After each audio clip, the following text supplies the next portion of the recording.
The date is June 6, 2016. The time is 6:41 p.m.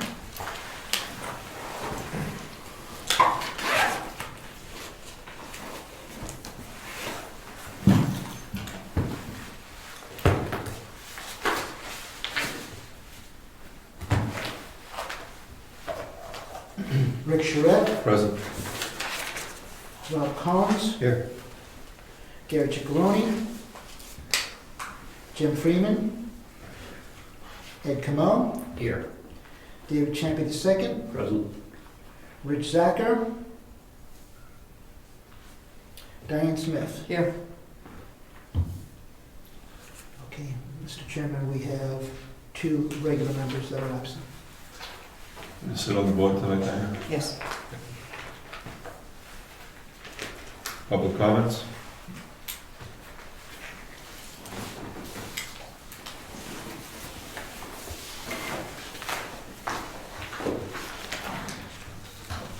Okay, this is a public hearing on the lot line adjustment. Notified in the Foster's. Foster's, yes, sir. Public hearing will be held at the Brookfield Town Office, Building 267 Wentworth Road, Brookfield, New Hampshire, on June 6th at 6:30 p.m. on the application of David Goddard for approval of a lot line adjustment of property located on Tumbledown Dick Road and Mead Dam Road, affecting tax map 28 lots 2, 2A, 3, 4, 5, 17, and 18. The application will be reviewed for completeness at the planning board meeting on June 6th. Upon a finding by the board that the application meets the submission requirements of the lot line adjustment regulation, and if the board votes to accept the application as complete, a public hearing on the merits of the proposal will follow immediately.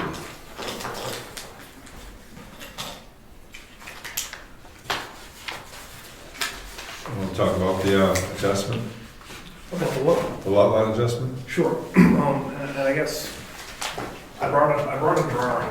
We had a change that came up based on the discussions we had in the last meeting that we couldn't incorporate into the application in time for this meeting. But none of the dimensions necessarily change, but the difference is that we're going to retain lot 18, which will be 18.66 acres with 250 feet on the Dick Road, and then just separate lot 3, which is a combination of lots 2A and 3, by a single line. So that lot will be over 2 acres. But considering, part of the rationale behind it is that if we have to go, because of the frontage issues, if we have to go before the ZBA for any sort of building permit because it's a non-conforming lot, then it really doesn't matter how conform or how much more conforming, as long as we make it more conforming than necessary. So we just figured we'd make it over the 2 acres. This lot would still be a building lot on the Tumbledown Dick Road. This lot stays the same, this lot stays the same, and the frontage differences between the other lots stay the same. So there's 2, I guess, because of the change and because of the timing of the change, I think there's really a couple options. From what I understand, you can correct me if I'm wrong, but I'd love to get it, get conditional approval based on you receiving the new plot plan. And if you can't do a conditional approval, then a continuous till you have whatever notification or time period that you need. So I need your direction on that, but more of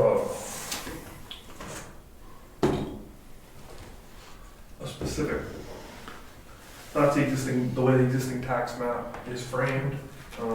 This would be the new formula of the tax map.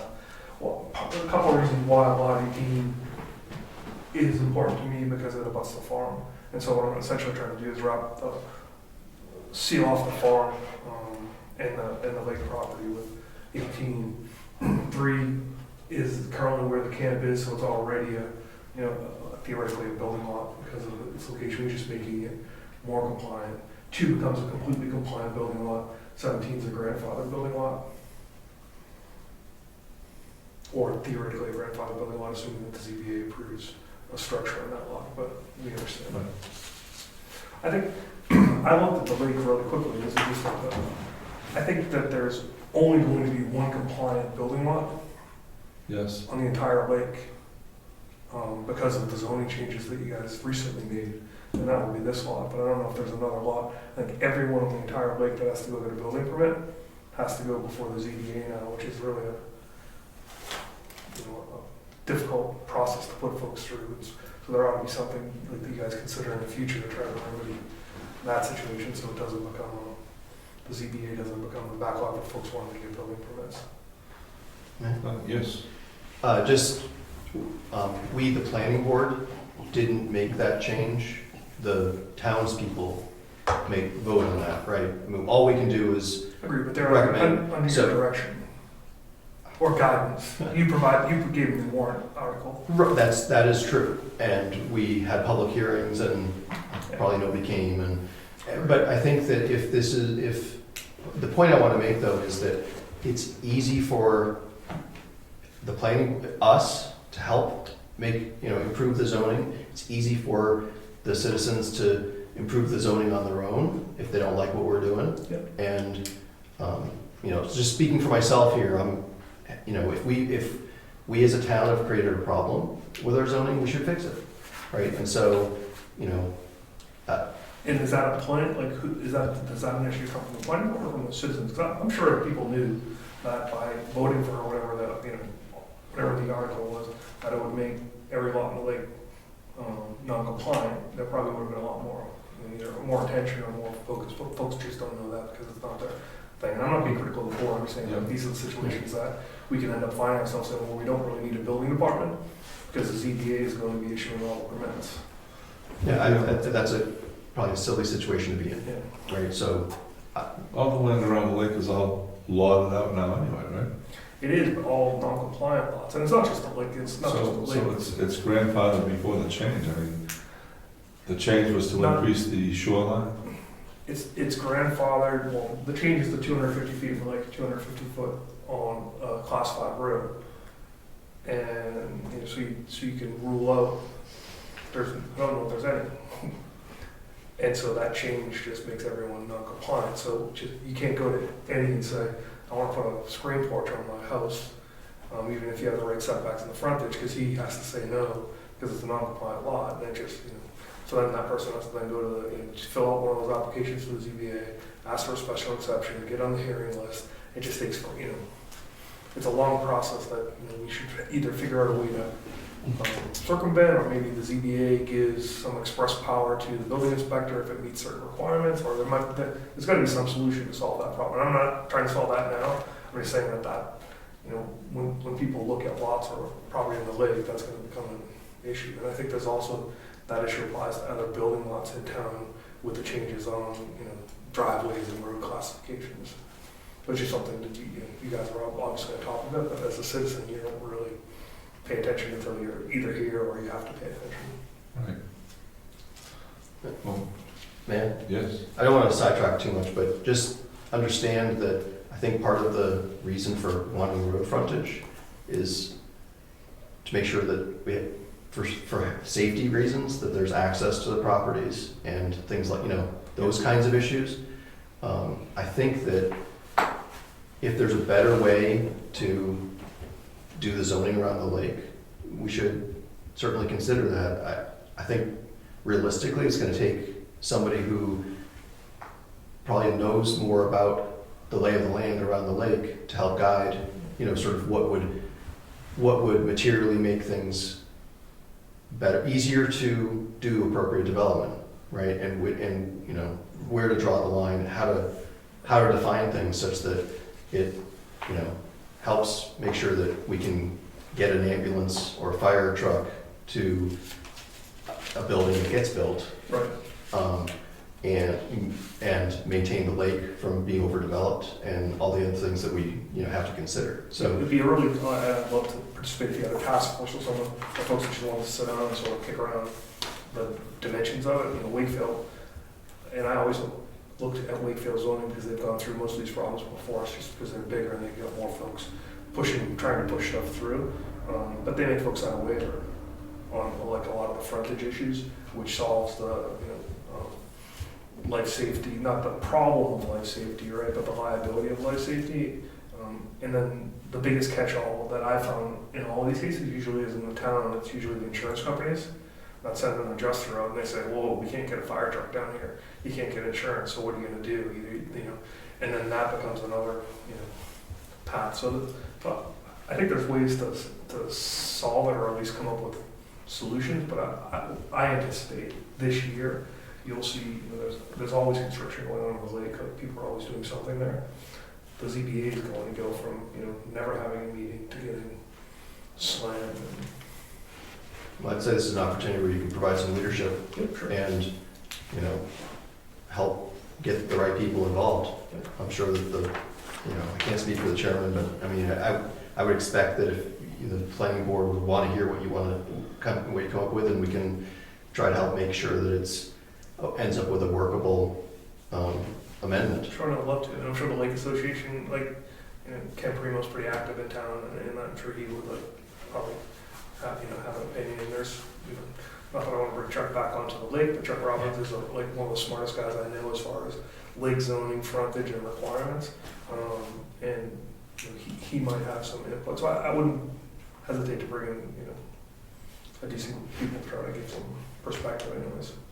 Well, it'd be good to take into consideration in the future, and if it's a problem specific to the lake and something that we can do to make zoning easier around the lake without destroying it, all for it.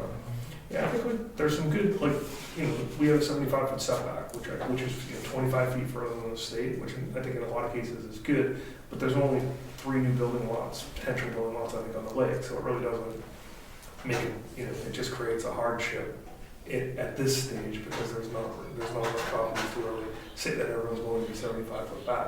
I think, coming up with some sort of way, the biggest issues that we have on the lake are, some folks don't have septic systems, there's not adequate, attention paid to drainage, runoff, things that pollute the lake.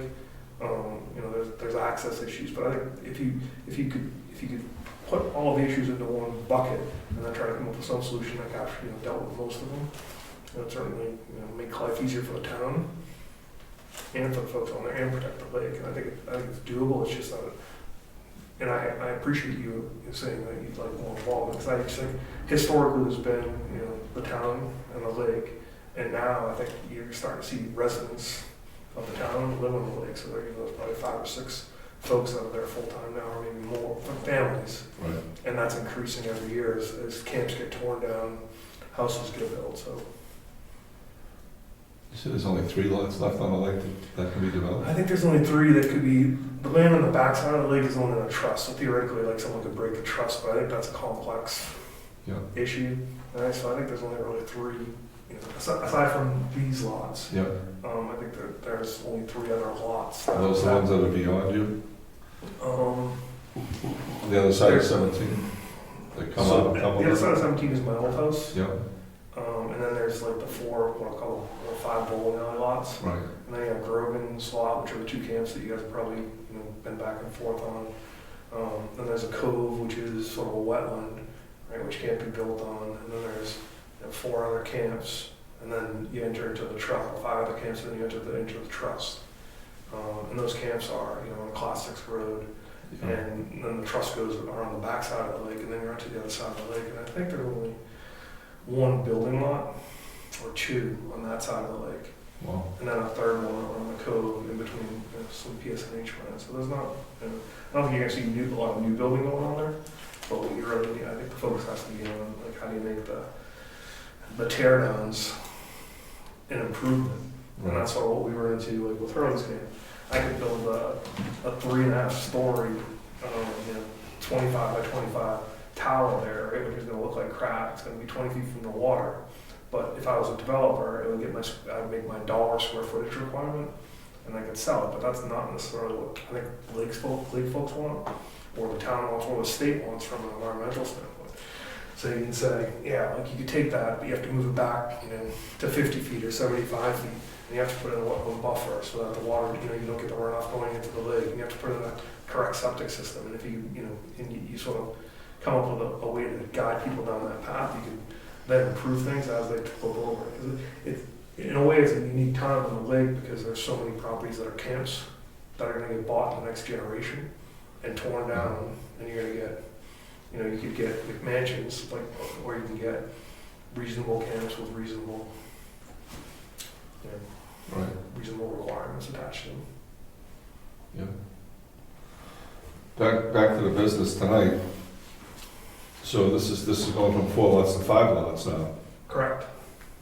And the fellow that was here with you the last time was gonna go through the step-by-step, the process of how this was getting divided, so Yeah, we don't run into I can do that for you. subdivisions. Yeah, I can take you through that now if you want, like, or how, Are we gonna get to a point where that doesn't match the application? and the point's going to be 4 lots to 5 lots, right? So, and the difference is going to be this, the break down between the two. So if you think it's more prudent to, just continue it, and we'll, we can go through whatever process is there, or, So you don't have a plat? Oh, I'm sorry. Diane? Just for clarification, when we discussed this last time, there were 7 lots to 5. Last time there were 7 to 5, at least that was my notes. it was 7 to 5, well, there are 5 lots involved. Before, it was 7 lots to 3 lots. Well, that's your own personal property, but this is a lot line adjustment, is it not? And Correct. that has to involve the Two other other lots. lots. So it's 7 total lots that are listed on the old drawing. Correct. And I'm new to this, so I would assume that they all have to be noted as involved in the lot line adjustment. Is that not correct? Right. Which they all still are. Okay, all right, Well, so it's, I think it's complicated because as a precondition, I think they were going to do some voluntary mergers. So I think the plan, if I understood correctly from last time, the plan was to, some of the lots were gonna get merged first. And so when the lot line adjustments started, it would be fewer lots to begin with. I don't think that, we discussed that, but our fear was we merged the lots and then you say no, and once lots were merged, so it was going to be conditional. Right, upon- exactly, right. But the plan would be even merge some lots and then do the adjustment, even though before you got to the point of merging lots, you had our conditional approval, right? I mean, Yep.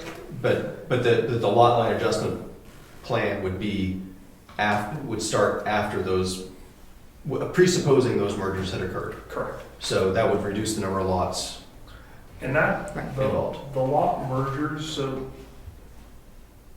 currently, if you look at this, tax map, where this little camp is built, is literally the lot line from lot 3 and lot 2A go right through the center of the camp. So half the camp is on lot 3, half is on 2A, and they've always been different, usually historically been different owners.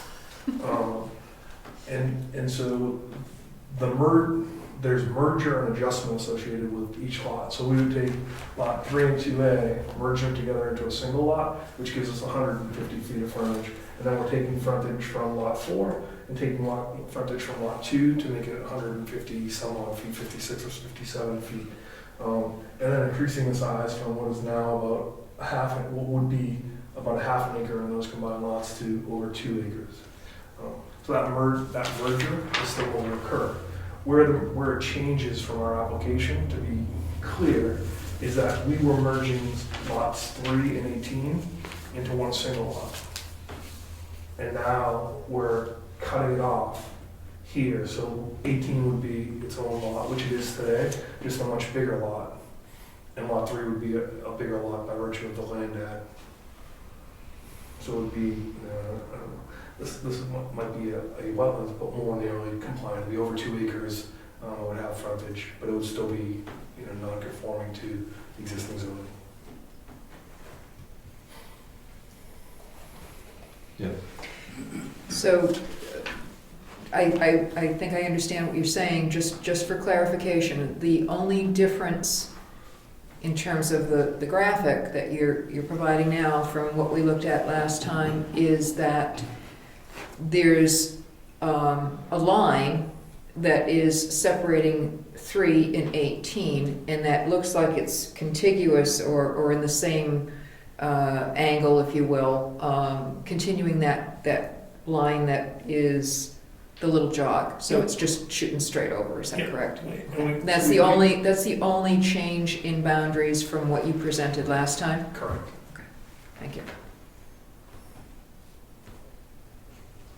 Yes. So with regard to what we've got to review tonight, Right. it's still the old application. Yes. So I would suggest that it's not worth our time right now to review the old application, because certainly the application fee is incorrect, because he's added a lot to the adjustments, that should be another $100. And we don't have a plat to review. Right. And I think we should probably be reviewing those sort of final documents. Exactly. So I don't think we'll be able to find that it's complete tonight. I think we should continue the next available slot. The only thing is, I'd like to continue it to the next meeting, the regular meeting. And I asked George, is this gonna require all the newspaper notifications and everything all over again? In meeting those deadlines? Or is this meeting in session, we can just continue it to another date? Yeah, I think my understanding is that and I'm sure George probably told you the same thing, is that as long as at this meeting, at this time, we continue to a date and time and location certain, right? It's not just, at some point in the future, we have to say tonight when it's continued to, Right. then we can continue it as many times for as long as we want to, and not have to renotice it. Okay. Because somebody should be able to come, if they want to know what happened, they can come and see the minutes. And the minutes will say specifically when it's continued to, and so there should be no confusion. So I move that we continue to the regular meeting of June 16th. Second. And at that point, we'll have matching plots and complete application At 6:30. at 6:30 PM. And an extra $100. I don't count the money. We gotta get our pound of flesh. I mean, don't quote me on the fees, but just make sure that the fee gets updated appropriately. Yep, understood. Can I have that second? Second. Discussion? All in favor? Aye. Opposed? Okay, the public hearing is continued to the regular meeting on June 16th. Just point of clarification, the revised drawings need to be submitted 5 days before, so by June 11th, you need to have a set of revised drawings and a revised application. I still would, it would be helpful if you were able to do a whole few. I think we can do it in the next couple of days, Okay. so I'm not, but I just want to make sure that I know what our. That's what I understand, it's 5 days before, is what our rules of procedure require. You let me know when you go, Josh? Yes, I should be well. Thank you. Also, if there's anything that our application asks for that you don't think is appropriate or don't want to submit, it'll streamline the process if you could include a letter just with a reason for us to waive that. Okay. Traditionally, any reasonable request, sometimes our applications ask for things that aren't appropriate to a particular project, right? And so, So just rather than leave it blank. go ahead and leave it blank, or see waiver letter or something, right? Okay. And give us a good reason, and that we can consider, and that way we can, if there's anything stupid on there, don't waste your time or pay somebody to waste their time Trying to figure on out it. stupid. Just go ahead and provide some reason why you think it's not relevant to the project. Okay. All right, and appreciate you guys coming. I'm sorry we didn't get this done in time, but No problem. It's better to get it right the first time. we only have one Okay, try. so rather than adjourn, we just continue. Right. The public hearing is continued, and then you can adjourn the meeting itself, tonight's meeting, you're continuing the public hearing. Right, that's been done. And so now it's up to you when you want to adjourn, if you want to handle any other business tonight or anything like that. Member comments? Tonight's meeting is adjourned.